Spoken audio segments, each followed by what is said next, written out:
৭৫ কেজির একটি বই, যার ভিতরে আছে বিশাল এক শয়তানের ছবি। লোকে বলে এই বইটা শয়তান নিজেই লিখেছিল। আপনারা শুনছেন হাতে লেখা পৃথিবীর সবচেয়ে বড় ও রহস্যময় বই কোডেক্স জিগাস বা ডেভিল বাইবেলের সম্পর্কে। ১৩ শতকের এক সন্ন্যাসী গুরুতর অপরাধে ধরা পড়ে, তাকে মৃত্যুদণ্ডের সাজা দেওয়া হয়।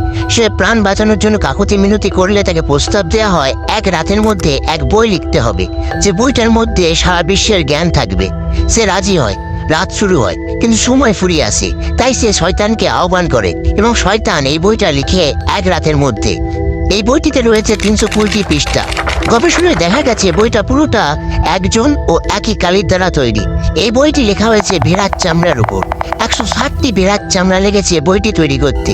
বৈজ্ঞানিকরা বলে ২০ থেকে ৩০ বছর লাগার কথা যদি একজনই বইটা লিখে, কিন্তু লোকেরা বলে বইটা এক রাতেই লেখা হয়েছে।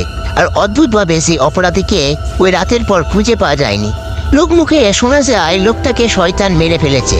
বইটিতে আছে বাইবেলের ২টি সংস্করণ, চিকিৎসা ও জ্যোতিষবিদ্যা, ভূত তাড়ানোর নিয়ম আর শয়তানের এক বিশাল ছবি। আপনার কি মনে হয়, বইটা কি শয়তান লিখেছে নাকি মানুষ?